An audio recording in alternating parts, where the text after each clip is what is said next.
Hi, welcome to Peak Moment. I'm Janaea Donaldson. I'm on Bowen Island in British Columbia with a couple of interesting people.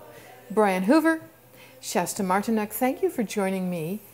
You are rhythm circle facilitators. What is that? What does that entail? Shasta, let me know. We facilitate different kinds of rhythm circles. There's your basic drum circle. We have a yurt and we have drum circles in our yurt. And also we have drums that we take other places wherever anybody wants to have a community drum circle. And also we use them for healing purposes and ceremonial purposes.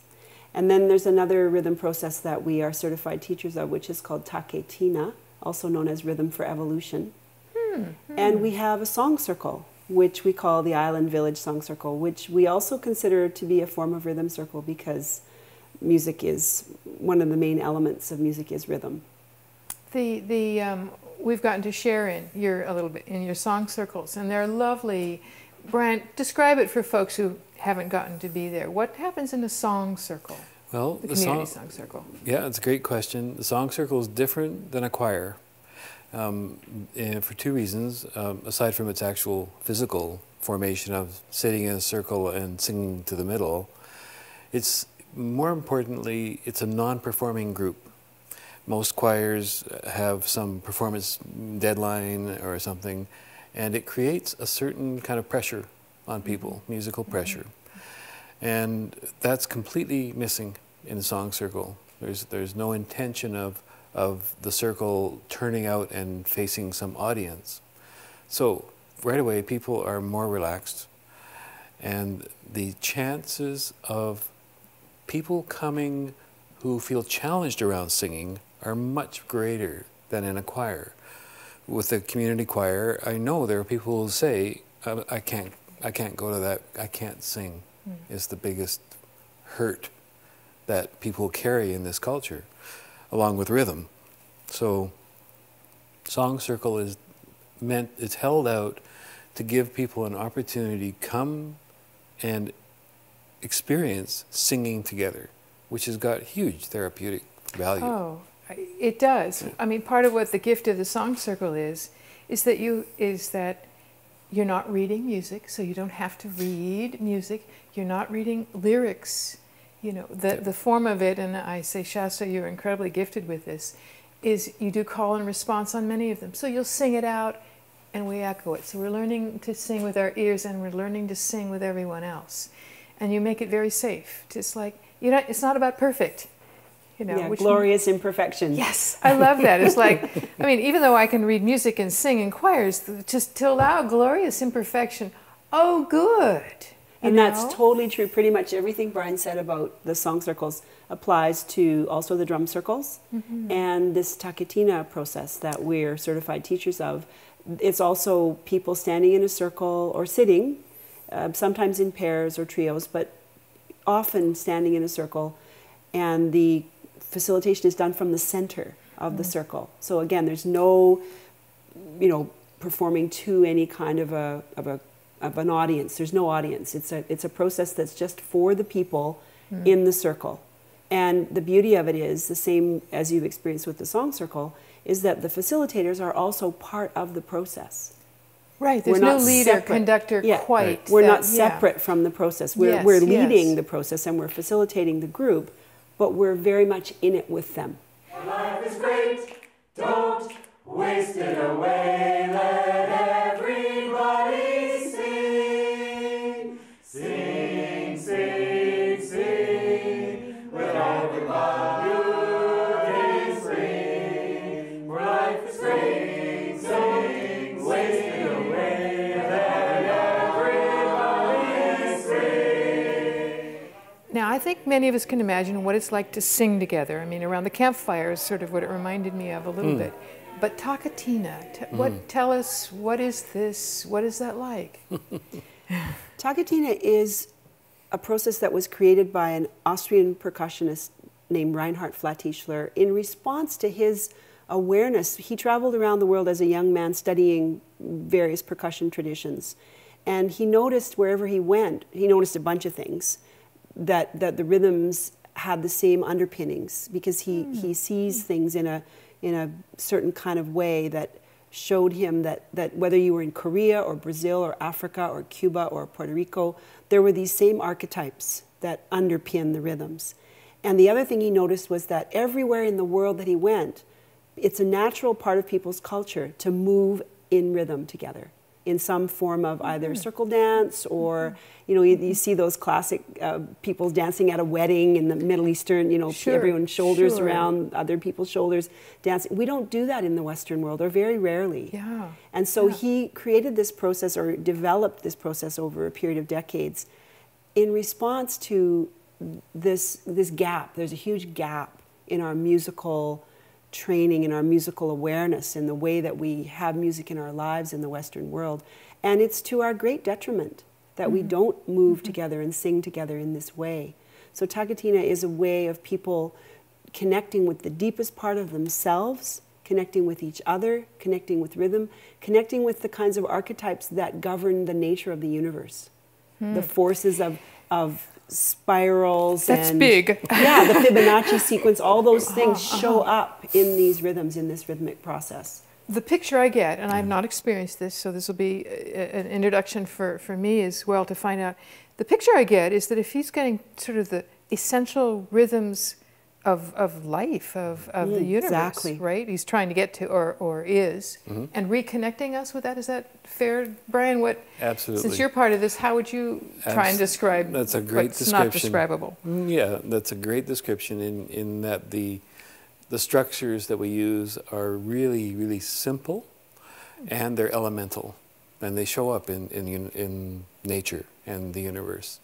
The other piece that's really integral to all this work is that I see all these kinds of circles, but specifically TaKeTiNa is, I think of it as a reclamation project, in that us industrial Western culture people have had rhythm in our bodies taken away from us. It's been drummed out. Yeah. We're going to drum it back, or drum it back in. There's many factors. You know, It's true. there's many factors, and it's a whole history lesson in thinking about it. But nobody, when you say that, not many people say, "Oh no, that's not the case." They mostly agree with you. So I see it as really important work to bring the people, first of all, back to each other. And secondly, back to the elemental nature, which is another way of saying reconnecting with the earth and the air and everything. So it's big. You're right. This is not a small project.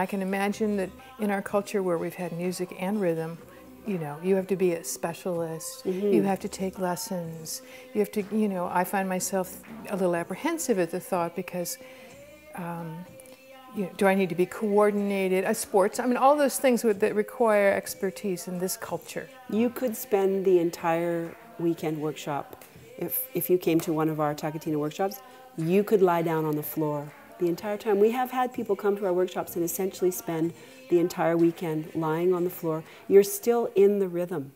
The rhythm is in the room. Your body knows everything that you need to know already about this. And part of the beauty of this process is that people with a huge musical background, professional musicians, and people who have zero musical background, can work together in the same circle. And each person crafts their own journey and goes on their own journey with the rhythm. And it takes them where they need to go.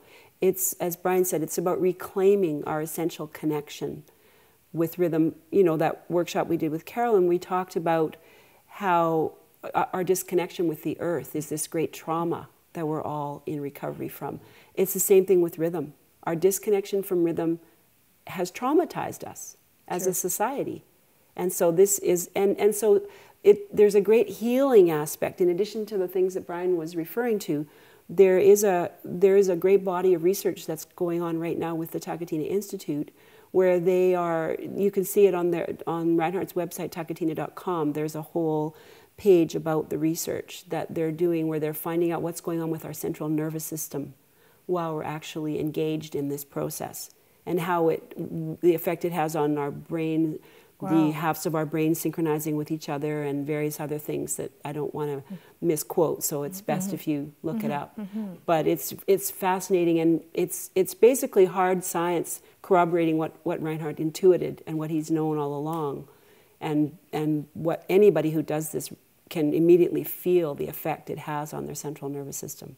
So it's about reconnecting with yourself and reconnecting with rhythm, reconnecting with, like you said, the rhythms of life.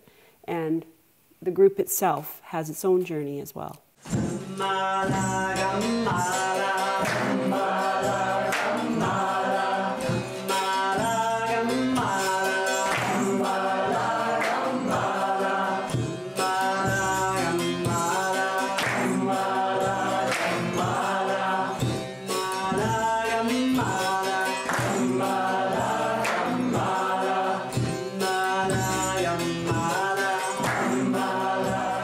It's kind of like reverse engineering, where the cultures in the world that do this kind of work, they notice how well things go in the village when there's dancing and singing and certain aspects of that. And they also notice that when that's absent for some reason, if it's taken away or they just don't do it, things don't go so well. So we're kind of reintroducing this work so that it's available to absolutely anybody. You don't have to have any training to do this. And by gathering people in a circle and going through this process, we were hoping, and in our hearts, that they'll notice that things are starting to go better for them. You know, I get the picture that you're painting, sort of both of you here. I get this sense of the non-industrialized cultures, people in the tribe or the village working organically together. They are in community. And that rhythm is part of an expression of that. Maybe we could say it that way. So part of what this tool could be is enabling people to, again, make the connections to becoming community, to becoming bonded together. You know, I'm sure that, you know, even in singing, because you're breathing together, you know, there's some way in which you're still yourself totally, and yet you're part of a larger whole, right? And Well there's something said. wonderful happens when that larger whole has its own life. I mean, so those are pictures that I'm just trying to pull this out of the air from imagining what you're talking about. The potential for this for helping to build community in small groups. You know, we work with themes often in the TaKeTiNa work, and one of the major themes that we work with is self and other. So, as I mentioned briefly, each person in the workshop or in the TaKeTiNa journey, we call them journeys, is having their own experience, and they're also having it in the context of the group. And that kind of brings me back to the song circle, that we use this word Ubuntu, the Ubuntu Choir Network. It's a Zulu word roughly translated as I am because we are. And they chose that word because there's no equivalent word in English. Yeah, And so you can't sing harmony by yourself. You know, unless you're doing some kind of crazy overtoning or something. But in general, it takes other people to sing harmony with. And so, you know, there is a metaphor there that we need each other. I have sometimes thought that if we had most of the people in the world singing together in harmony, in some form of harmony, it would go a long way towards healing, mending, you know, tearing down the fences that we imagine between ourselves. That that needn't be there.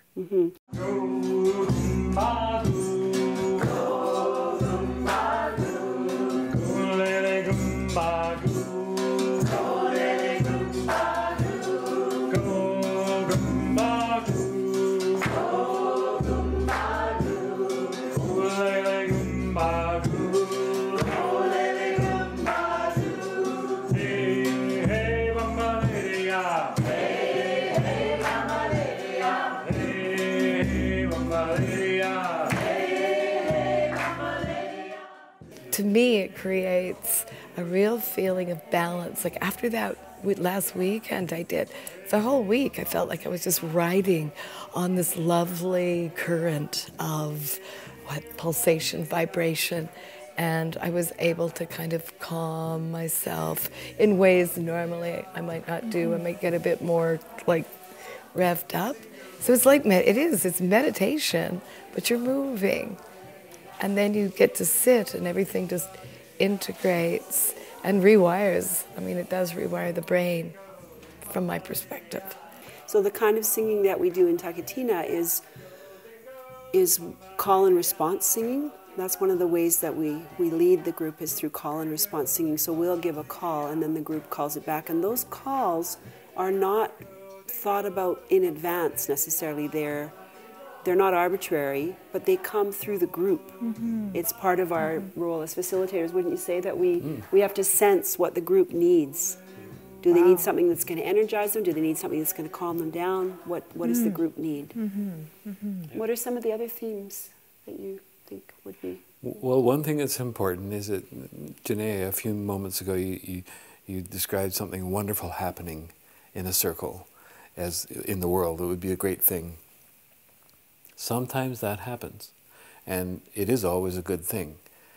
Sometimes it happens that when people are in their bodies in a rhythmic way, then they come up against the obstacles that are in their life. And it's not meant to be a feel-good love-in. That happens.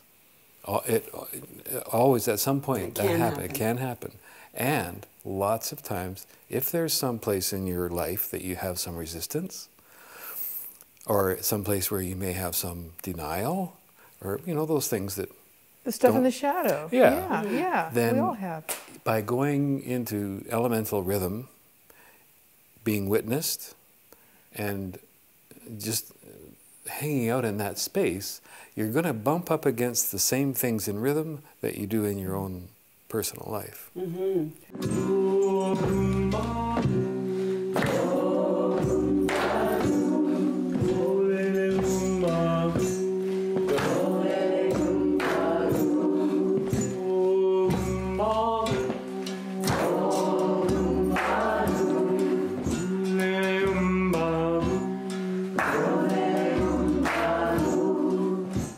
Have the bass drum providing maybe the backbone of that pulse, but it kind of resonates through everybody. And if it's all about being really present with that pulse and having that energy kind of flow between all of the ones who are present. And I think of that as being one of the real essential things of being human. And it's something that's easy to forget if you just kind of are going through your modern technological life. But this gives you a chance to remember what we have always known, but are quick to forget often these days.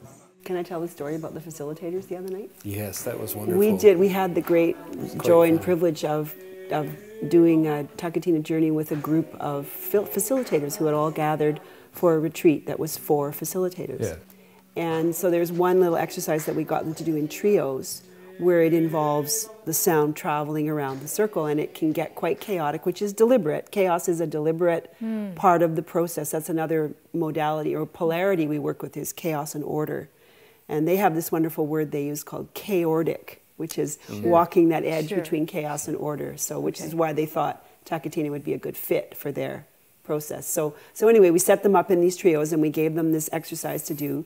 And then we, of course, the way the exercise proceeds, the rhythm gets very unstable and the ground starts to shift beneath their feet. And some of them started actually trying to facilitate each other around, you know, and so this is what Brian's referring to, is whatever your stuff is, it's going to bring it out. Whatever's familiar to you as well. Whatever you do for control or for comfort coping. Or coping. Yeah, it was great. It was a great moment.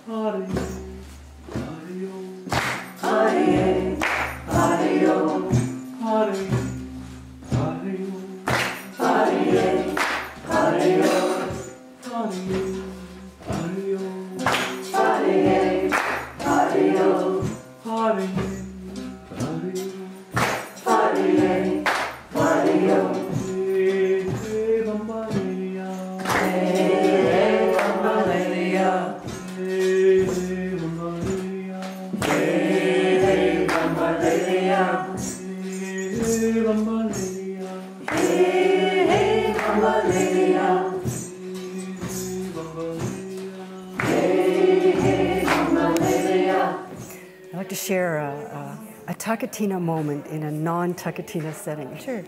I've recently, in the last few years, I've been working in retail, and I found myself standing there behind the counter, and I had an arithmetic kind of question that I had to answer, so I was thinking numbers on one hand, and then I got a question from my coworker, my new coworker.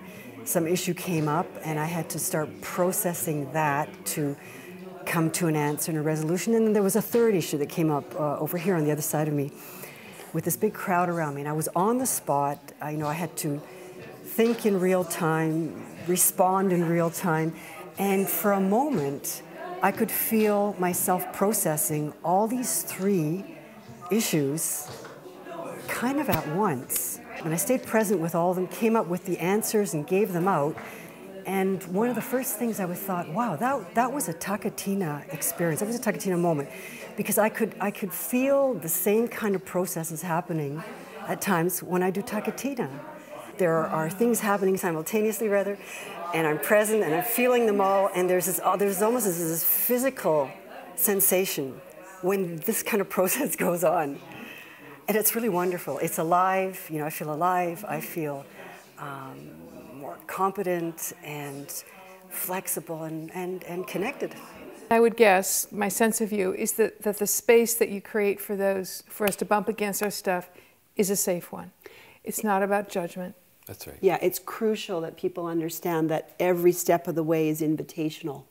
It's an invitational process. It's a non-linear way of learning. So we don't say, okay, we're going to start here, and by the end of the weekend, we're going to have learning outcomes and all that kind of linear kind of approach. It's not like that at all.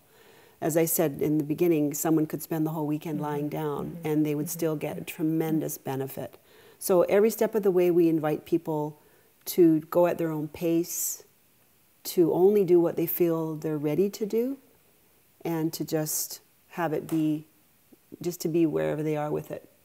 Nice. Last word in our last couple of minutes. Anything you didn't cover, or maybe a word on what you get in doing this work, what you see happening for folks. Well, it always makes me cry.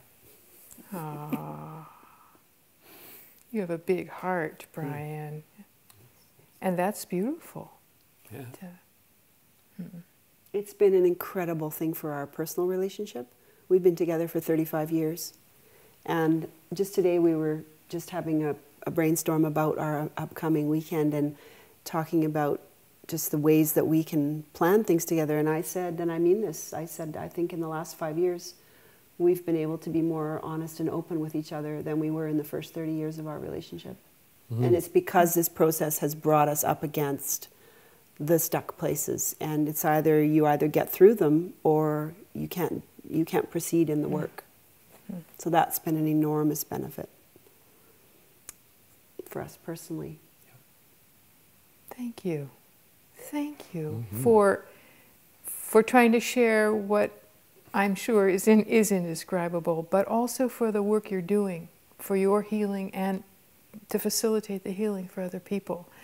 I'm looking forward to getting a taste of what this is like, and I picture circles like yours growing everywhere. You know, I want to picture that. I want to picture a world where that kind of healing and connection can bring us back together to our roots. Can I add one more thing? Of course. When you just said that, it reminded me that the circle's growing, and we're part of a teacher network in, you know, well, we say North America, but we're the only ones in Canada right now.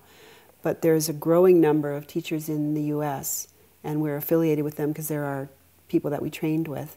And we started just 2 years ago the North American TaKeTiNa Teachers Association. And there is a website, tah-kuh-teen-uh.org, that if people anywhere are interested in where might there be a workshop happening near me, great. they can look up tah-kuh-teen-uh.org. It's TaKeTiNA.org, and there's a calendar of events on that website. Perfect. I hope you find circles, create circles in your community, find them. Join us again next time. I'm with Shasta Martinuk and Brian Hoover from Bowen Island. Thanks for watching.